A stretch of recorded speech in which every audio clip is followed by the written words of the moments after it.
Probably my biggest takeaway, and I know this was God-given also, is joy. Joy is not contingent on our circumstances. It is, joy can be evident every day, no matter what. God is the author of joy and thanksgiving. And so when you combine the two, being joyful and thankful, and somebody say, how can you be thankful for diabetes? Well, it's taught me so much about being able to handle the hardest day. You get up and you do it. You take care of it. And again, it's by God's grace. He doesn't give us more than we can handle.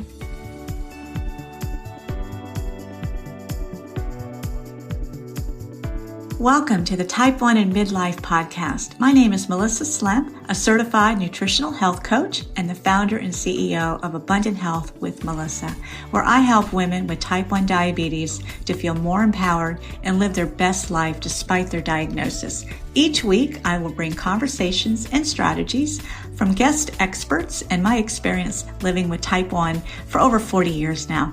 So if you're a woman ready to redefine how diabetes can look and feel for you, then the Type 1 and Midlife podcast is the show for you. Well, hello and welcome to our show. Today we dive into a personal journey with T1D and LADA, which is the latent autoimmune diabetes in adults. Bernita Rose is here sharing her story of being diagnosed with LADA at the age of 34 and after a misdiagnosis. And soon she had a correct diagnosis of type 1 and how this journey has shaped the woman she is today.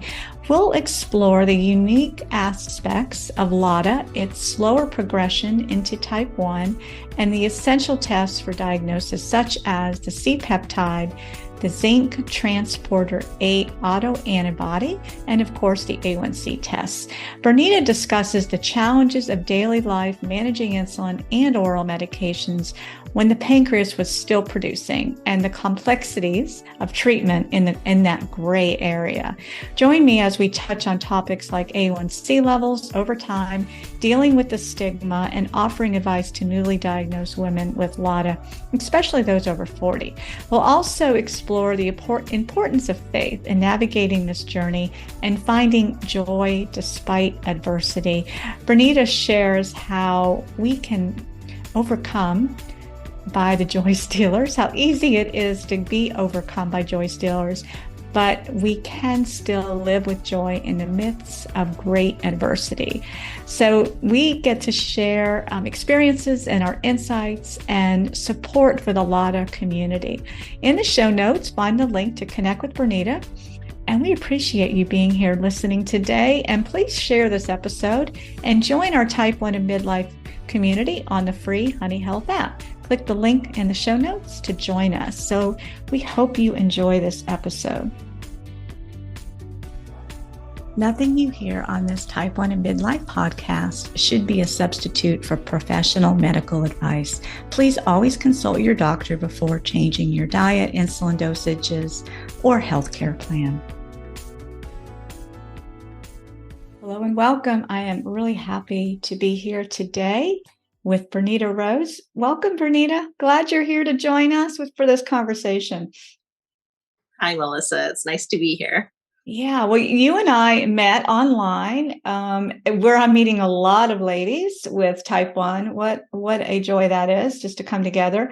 And we got to talking about LADA, which is latent autoimmune diabetes in adults. So that is what the LADA stands for. And you're here to kind of share your story, tell us a little bit about you. So why don't you start at the top and just kind of introduce yourself, where you're from, and then if you want to talk about your diagnosis story, that's a big part of what we're talking about today. And because I know it was a little later in life for you. Okay, well, I live on the West Coast. I was born and raised here. I spent a lot of my time as a child. I pretty much grew up in Southeast Alaska. on a small island, which was amazing. Never had any health problems growing up. I cared for my mother, who had some health issues. So, and I cared for my father when she was too ill to care for the family. I'm the youngest of three. I have two older brothers, and my life was great. I married my high school sweetheart, and we have two wonderful kids. And about a year after our daughter was born, my husband was in a tragic accident where he was paralyzed from the chest down. Basically a quadriplegic. And so that began my full-time caregiving of two small children, 1 and 3, and my husband. We had tried caregiving. It didn't work out. It was a real hit and miss, which is a tragic thing. But I did it with God's grace.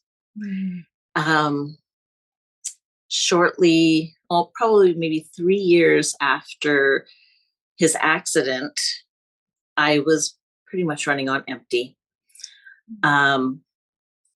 He had started going to college, so I was helping him with his notes. I'd stay up at night and work on his notes with him and help him whenever I could. I think college was a really good thing for him. The kids were starting school and growing, and I still was pretty tired. I was exhausted. I became quite ill. And we're not positive that that's where it came from, but shortly after that, I started becoming very thirsty. Now, I'm 34 at the time. I was eating everything. I was drinking nonstop. Like I was afraid there wouldn't be enough for me to drink. And I didn't feel well, but I was planning on going on a mission trip to Thailand. And I knew that's what I was supposed to do. I knew that God was calling me to do that. Something wasn't right. So I went to the doctor before I left to make sure. At this time, also, my vision was changing dramatically. So I went to the eye doctor, and they gave me some contacts to get me through. They lasted a week because my vision was changing so drastically. At this point, nobody has said anything about diabetes. I went to the doctor about a week before my trip, and she ran a bunch of blood work, everything except hemoglobin A1C. Interesting. Yeah. Yeah, it is interesting. I mean, she ran a ton of blood work and nothing came back. It was fine.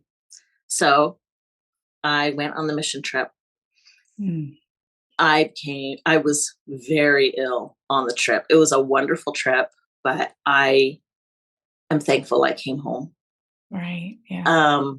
When I got home, I had a throat infection. And so I went into the doctor's office, and for some reason, the doctor was in a delivery, so wasn't in the office yet. Her nurse did a finger prick, and it was really high. I can remember her telling me, "You need to lay down, and the doctor will be right here." And that's where my journey started. Of course, because I was 34, and during this time, while I was in Thailand for 10 days, I lost 10 to 15 pounds. So when I can remember getting on the plane and my clothes were hanging on me. It was just the weirdest thing. Right. Um, Yeah. You still have that memory for sure. oh yeah. Yeah. That distinct. It was scary not Mm-hmm. knowing. Mm-hmm. So of course I was misdiagnosed because of my age as a type 2, Mm-hmm. which I was put on metformin, and Okay. it was it was hard. My blood sugar never came out of the 2 and 300s. Mm. I can remember closing myself in the bathroom and crying, thinking I was doing something wrong. What was Mm-hmm. happening to me? Mm-hmm. I had no Mm-hmm. idea. Yeah. Um, at that point, I called the doctor. I said, I've got to see you immediately. Something is wrong. And she knew at that point I needed to go on insulin. Um, my best friend went with me to give me support. And so when we were practicing with saline on injections, um, she volunteered, and she's terrified of needles. She volunteered to be my guinea pig Mm-hmm. in my first injections. And um, she's been a blessing this through my whole journey. I'm now at about 26 years, 23. I'm at 23 years, almost 24. Okay. Um, and it has been a journey. Um, when I finally started seeing an endocrinologist, it was determined that I was what the word they used was brittle type 1, which is um, very little control. I mean, no matter how strict I was with my eating and everything else, Yeah. I was taking 10 injections a day Mm. just to be normal, as Right. normal as I Right. could be. Right. A lot of But it work. was also causing some lows. I ended up in a coma one night, Mm. and which was hard because my husband was unable to care for me, Mm-hmm. unable to do anything. 911 was called, and I was ended up in the hospital, Mm. um, and brought back. And at that point, my endocrinologist said, "You really need to try a pump. We've got to get you on a pump for more control." Mm-hmm. So that is where my pump life started, Mm. and it has been much better for me.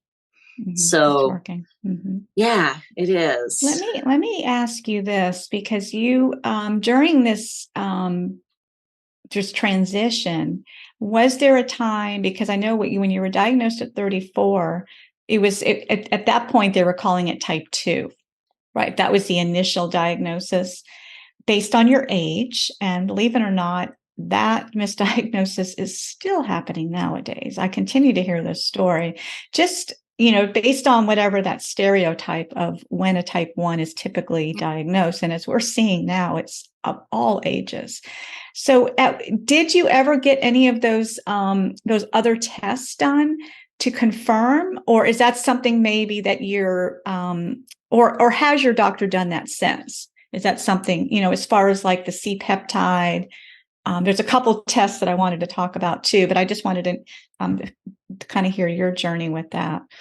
Yes. So at the time, I was working part time, and we really didn't have insurance. So we were struggling, and we all know that diabetes is not an inexpensive Mm-hmm. Yeah. thing to have. Um, but I ended up, and my endocrinologist, I'll go back. He really wanted me to have a C peptide because he was positive I was a type 1 without Mm-hmm. a question. And um, especially with my struggles, my primary care was calling me a type 2 or 1.5. They Mm-hmm. eventually changed it to 1.5. And I'm like, I've never even heard of 1.5. What is a Right. 1.5? Well, it's Right. because you're diagnosed later in life Mm-hmm. that they call you that. Yeah. Yeah. So Yeah. I And ended that, up, yeah.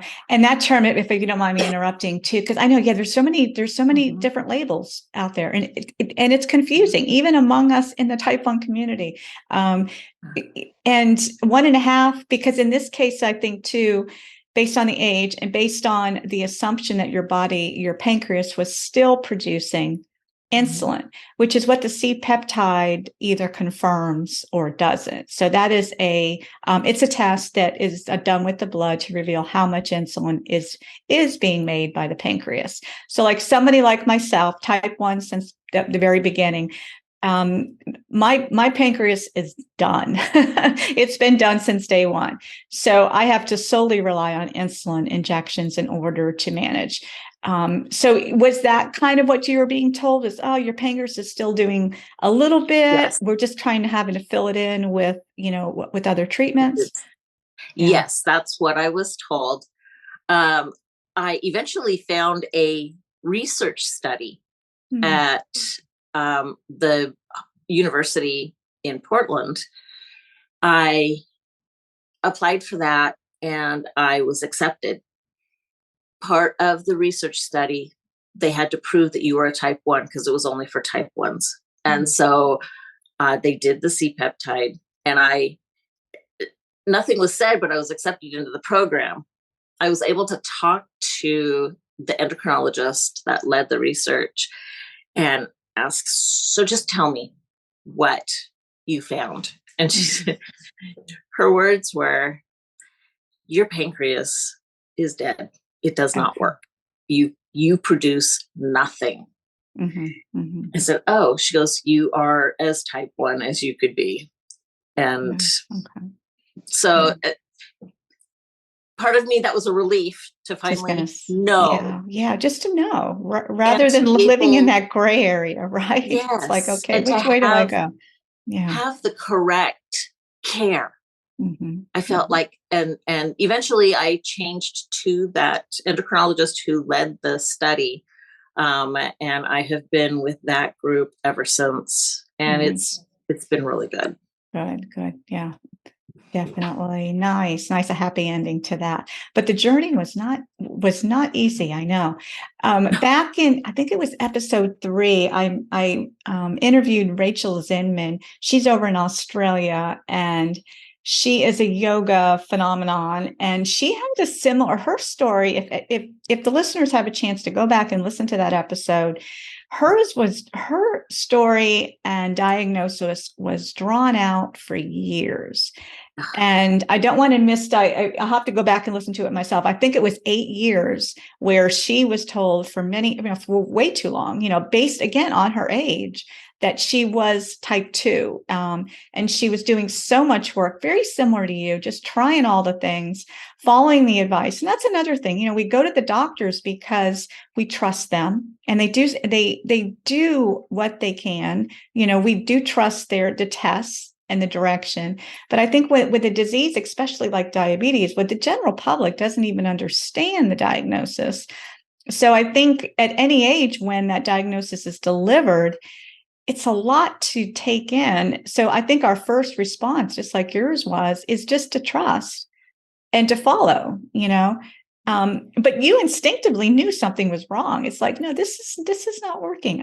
There's my body is still talking to me. It's not happy. It needs more than what this treatment plan is, offering me right now. Exactly. Yeah. Uh, and it was a big transition. I Mm-hmm. mean, you have to relearn how to eat, uh, what you can and can't have, the things that were so familiar and normal were no longer part of the equation. I mean, you have to think so hard about everything. And back then, even the pumps weren't as uh, ingenious as they are today. Yeah, right. Not as um, intuitive, right? yeah, you still Yeah. had to do some calculating and planning, and you still do. It's our responsibility, but they've come so far, especially with the CGMs. Yeah, and you just mentioned. So, what was your daily life pre-diagnosis with type 1 compared to now? It was obviously more confirmed, because you kind of had more of a direction. But was your care harder in those days? It sounds like it was. Oh, Yeah. Are you doing anything differently now compared to, say, maybe because that was 23 years 23 ago. years ago? Right. Yeah. I wrote that down. So what has changed for you, and what's your magic formula right now? How are you got it dialed in, or do you have a magic formula? Day to day, right? Oh, no magic formula yet. Still working on that, but it's by God's grace. Mm, Um, Prayer is probably my biggest secret weapon. yeah, I have to agree with that. Yeah. When I was diagnosed, probably my biggest thing, I loved sweet tea. That was my go-to. I loved it. I wasn't much of a soda drinker, but sweet tea. When I was diagnosed and basically felt like all I could have was water, and I did not care for water. Rarely drank water. And I just prayed, God, you've got to change my heart about water, because I don't know that I can do this the rest of my life, knowing that that's where a lot of the carbs come from. Right. And he gave me a love for water. That's all I Ask and can we shall explain. receive, right? Yeah. Awesome. And Mm-hmm. I do. I drink probably 90 ounces a day, and I love it. That's how I start my morning. That's how I end my night. Mm-hmm. And I really do enjoy it, which is thank you, Jesus. Yes, isn't that incredible? Never say Yeah. never. Yeah, never say Yeah. that it doesn't. That will does not live in us in some sense. And you bring up something that I work with a lot of my clients on. It's really about that mindset, and you already touched on the fact that and I call them the ABCs. So it's really about accepting our diagnosis. You have a lot on your plate personally. You're juggling a lot, and then when you add in a disease that doesn't take a day off, it's such an amazing example of strength and resilience, and anything really is possible. And then the next step that I like to do, once we get to that point where we say, okay, this is what I got, it's going to be a whole lot easier to put time and energy into accepting this diagnosis, and then taking that next step where we believe that we have what it takes, the will, the strength from God. I totally agree. And this took me years to come to. So I'm so thankful now that I've got that sort of a grasp on it. And it is amazing how impactful our thinking is and our thoughts about any challenge, especially something that doesn't go away. And I know what you're experiencing with your family and your husband. It's just you are so inspiring. It's just incredible, and I'm so thankful to have you here. To share all this with everybody.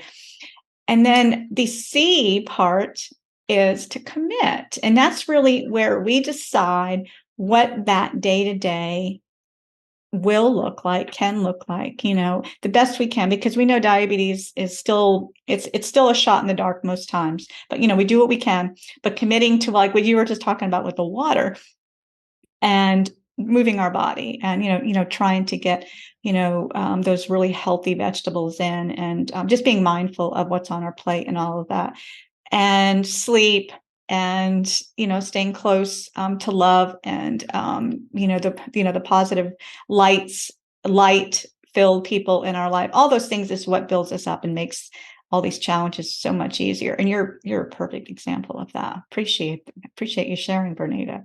Oh, thank you, Melissa. Probably my biggest takeaway, and I know this was God given also, is joy. Mm-hmm. Joy is not contingent on our circumstances. Mm-hmm. It is, joy can be evident every day, no matter what. God is the author of joy and thanksgiving. Mm-hmm. And so when you combine the two, being joyful and thankful, and some may say, how can you be thankful for diabetes? Well, it's taught me so much Mm-hmm. about being able to handle the hardest day. You get up and you do it. You take care of it. And again, it's by God's grace. Mm-hmm. Yeah. He doesn't give us more than we can handle. Mm-hmm. And I've seen that. There have been days where I thought I couldn't. But then I'll just turn on some worship music. I can do this. I can do that. Yeah. I am joyful. I know I have some friends who, when they're struggling, I send what I call joy drops to them. I will text them a picture, because what is better than God's creation? Mm-hmm. He planned it for our joy. And so that's become a big part of my healing also, because when we give joy, we receive so much more. And I think that has been probably a big catalyst of where I'm at today. Yeah, beautifully said. Thanks for sharing. Yes. I'm going to touch on something you mentioned just a bit ago about kind of friends' reactions and stigma.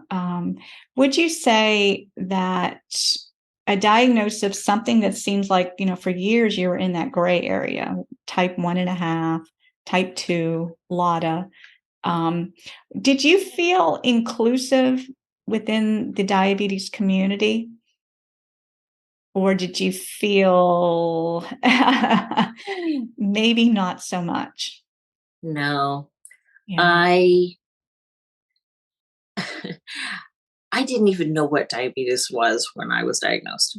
That wasn't in my family. I didn't have any friends. I knew of one little girl that my daughter danced with. Mm. And that was the extent of my knowledge. And so it was a lot of reading and learning myself. And no, my friends and diabetic, what community I did have, didn't understand. Mm. And it is such an individual disease. It is what one type 1 is going through, another type 1 can relate, but not deeply. Yeah. It's so different. And so I a lot of that goes to image and how you see the reaction of other people relating to your diabetes, and how it affects your image of yourself. And so I did struggle with that for a long time, maybe thinking of myself as lesser than, when I know I'm God's child. I'm a princess of the King of Kings. And I don't have to succumb to others' opinions or thoughts when the Lord is taking hold of me, and he's protecting me, and he's guiding me. And that's what I need. Yeah. And I think that I have seen other diseases where that is happened also. And that's a big deal. It's a big deal. We need, like you said, we need to accept and commit. And there's a purpose behind everything. And Absolutely. if Yeah. we can use it for somebody else's good, then that's perfect. Right, right. It's such a good example of why we're here, isn't it? To give back. Mhm. Yeah, yeah. Yeah. Just like you say, he definitely he gives us what we can handle. He knows us like no other. Yeah.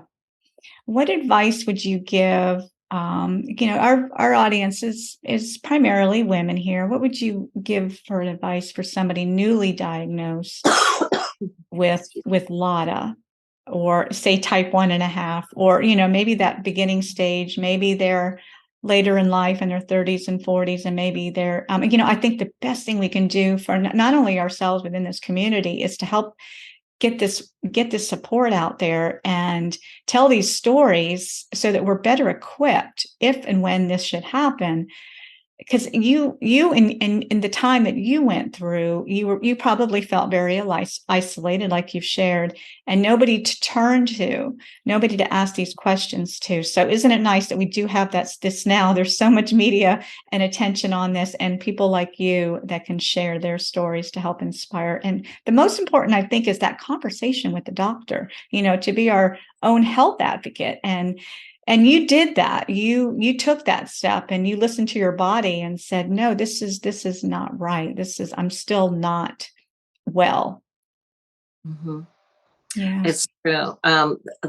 Probably the thing that I would encourage somebody newly diagnosed with LADA or late onset is find a community. Mm. Um, our resources online are endless. Um, Mhm. it's so beneficial to be able to share and listen and learn from others. So I that would be my biggest takeaway. Be your own advocate and um, get support. Definitely reach out for support. Yeah, ask questions, and obviously lean on the doctor. But Oh, yeah. I think maybe going in, because all this might happen on, like high speed as far as the diagnosis and all of this happening, kind of with you, not really knowing which way was up for a while. But yeah, definitely reach out to the community. Diabetes Sisters is a community I'm associated with as well. I've been a pods leader for years, and I'm getting set up to be a ambassador with them here very shortly, into the new year in 2024. So that is a really good community. It's power packed and led by women with with all types of diabetes. So yeah, there are sources out there. Yeah, and to stay in touch with us here. And yeah, all the online community spaces. Yeah, we cannot do diabetes alone, no matter what stage or age you're at. No, it is a struggle, but I'm so happy that I found you. Oh, back at it's you, it Bernita. that is yeah, that's a blessing. Yeah. And yeah, community is great. Yeah, it sure is. It sure is. And would you give any different advice? Because we're both in our mid to late 50s. Anything different for you as we're getting a little bit older? I know I share quite a bit here on the show and within my community about what's happening to our bodies as we're aging and hormones are dropping. But is there anything specific that you experienced or would like to share? Um, I am still struggling with that myself, but and that was so good to find your community and um, your podcasts and such good information. Um, Seek out help. What if you know that something is off? Seek out help from a physician. Hmm. Um, and it doesn't hurt to get second opinions if you need Absolutely. to. Hmm. If it's just not clicking with you, um, do a lot of reading and um, there's just so much information out there. It's hard, and that's what I would say. Just advocate for yourself. Yeah. Find Yeah. out what the problem is, and then you can work to fix it. Hmm. Yeah. Yeah. And I think another part of that too, I think especially when our hormones are changing is that there's a lot of different symptoms. So like I was mentioning, all that's happening with our bodies, and it's compounded when we hit menopause. And I know that's definitely something that women need to advocate for. And, I can think of there's a few clients I'm working with right now who were diagnosed later in life in their 60s, one in their late 50s. So think about that. You're going through perimenopause, you've got a type 1 diagnosis, and they overlap. So just trying to figure out your blood sugar as a diabetic, somebody living with diabetes in general. But then you've got the hormone shifts that affect that insulin sensitivity, which is really the nuts and bolts of it. It affects how our body's utilizing the insulin. So definitely something to be aware of. And that's definitely something that we share and we talk a lot about here on the podcast. It is. And not a whole lot is said about it, diabetes and hormones. No. And it took me by surprise. And how hard it was. And because it changes your blood sugar, it changes your habits. And you're looking at your pump going, what in the world?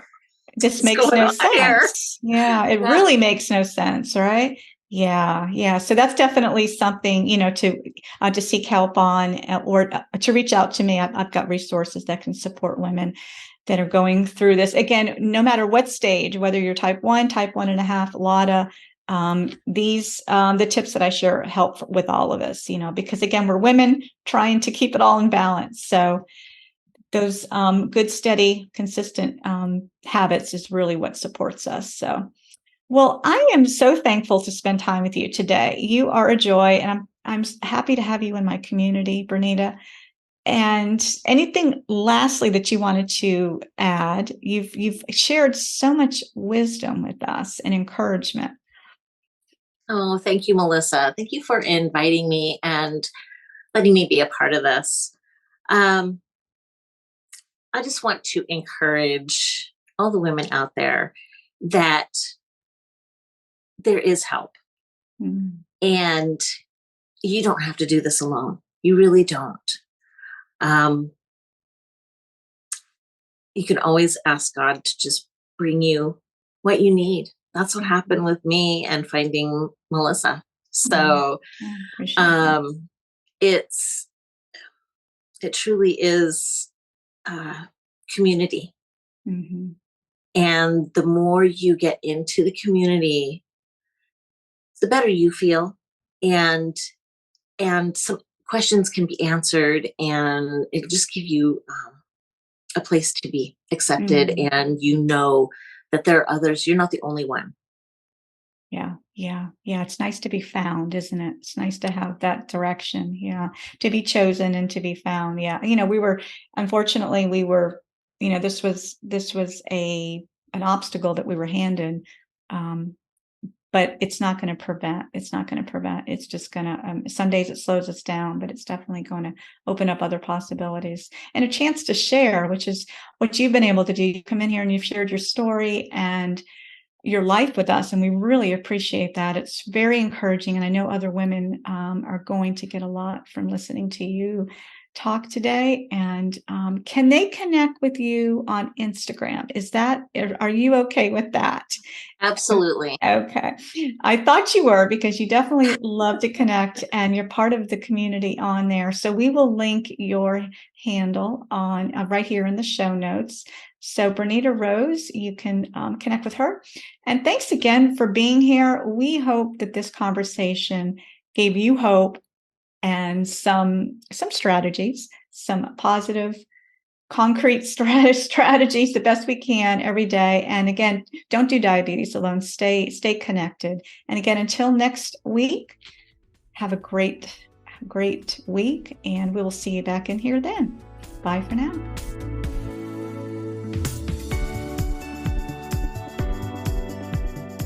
Thanks for tuning in to the Type 1 and Midlife podcast. And be sure to subscribe, rate, and review right here on iTunes. And you're invited to connect with our Type 1 and Midlife community on the free Honey Health app.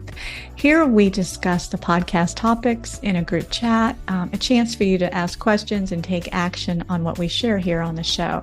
You can find the app link to download for free right here in the show notes. And for free resources, you can visit me at abundanthealthwithmelissa.com. And your support means so much. Thank you.